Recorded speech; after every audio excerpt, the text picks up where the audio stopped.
Bonjour à tous, il y a quelques jours j'ai envoyé la version accélérée du papillon que je vais dessiner. J'avais déjà réalisé un tutoriel sur un papillon bleu il y a plus d'1 an, mais il y a tellement de spécimens avec des tas de couleurs différentes que j'en ferai peut-être d'autres à l'avenir. Pour rien changer, on commence par créer un repère rectangulaire d'environ 10 cm de largeur et 8 cm de hauteur. On le coupe en 4 par son milieu et on est prêt pour commencer le croquis. Alors un papillon, il est composé d'un corps et des ailes. On commence donc par le corps, avec le thorax bien au centre, en forme d'ovale. C'est un peu la poitrine du papillon. La tête sera plus petite. Juste au-dessus, on fait 2 antennes bien fines pour la tenter. On peut aussi faire l'abdomen qui sera assez long et un peu moins large que le thorax. Maintenant on peut commencer les ailes. Pour ça, je pars du haut du thorax et je monte en courbe tout en haut du repère. Mais je cherche pas à aller dans l'angle, je m'arrête un peu avant. Et puis des deux côtés, je descends irrégulièrement pour toucher les bords du rectangle. Ensuite, on s'occupe du bas des ailes. Pour les ailes qui sont en bas, je commence par faire une petite vague qui rejoint le trait du rectangle, pareil de l'autre côté. En fait, c'est la même forme que les antennes qu'on a faites, mais dans l'autre sens. Là, on va prolonger très doucement l'arrondi des ailes d'en haut. Là, on va prolonger l'arrondi des ailes d'en haut, doucement. Ça nous fait une sorte de demi-cercle qui rejoint le bout des vagues. Et on va pouvoir se baser sur ce demi-cercle pour découper correctement les ailes. Alors là, je coupe ici. Et on va prendre tout le demi-cercle pour faire plein de petites bosses, environ 8 de chaque côté. Quand le croquis est terminé, je l'arrange en gommant les repères. Et on va utiliser une technique de remplissage un peu différente de d'habitude. Cette fois, je vais tout remplir en noir parce que c'est la couleur dominante de ce dessin. Je repasse même les antennes avec un stylo micro-pigment.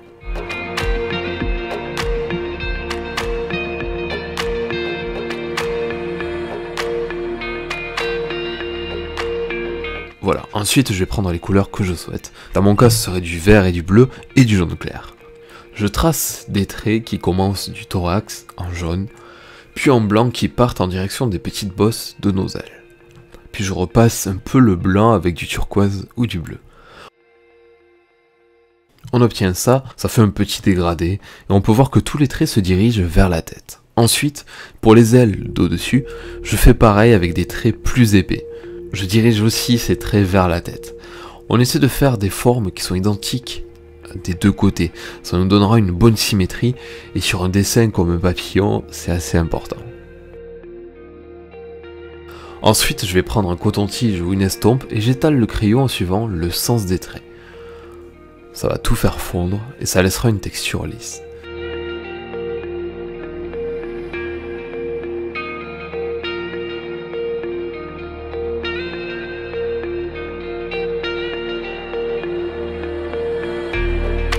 Quand c'est fait, j'hésite pas à repasser avec les crayons et à relisser à nouveau. Comme ça, on recommence la procédure 1 ou 2 fois pour amplifier un petit peu les couleurs et les nuances. Au passage, j'ai éclairci le corps du papillon avec le pastel blanc, surtout sur les côtés. Comme ça donne du volume et un peu plus de réalisme. Et maintenant, je vais au contraire utiliser un matériel noir pour imposer de l'ombre là où je veux. Par exemple sur les surfaces déjà sombres, ou entre nos traits. J'en abuse pas trop pour pas dénaturer l'effet lissé des couleurs. L'étape qui suit n'est pas forcément indispensable, mais si vous voulez de la brillance, vous pouvez prendre de la peinture blanche ou du blanco pour repasser sur certains traits.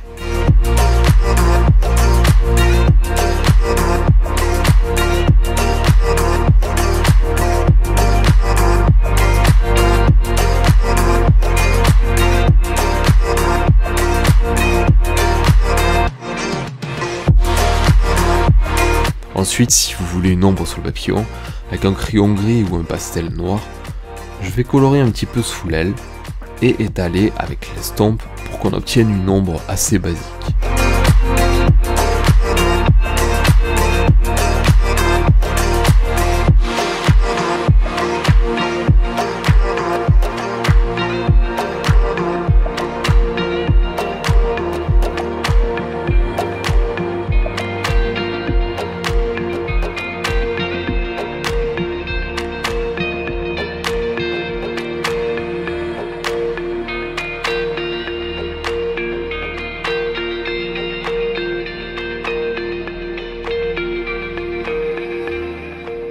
Au final, le papillon est plutôt sombre. La prochaine fois, j'en ferai un beaucoup plus coloré.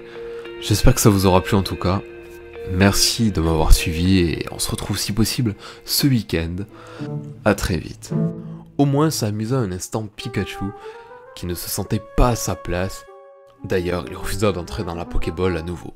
Cette fois, il ne se ferait pas avoir. C'est parce que tu ne m'aimes pas?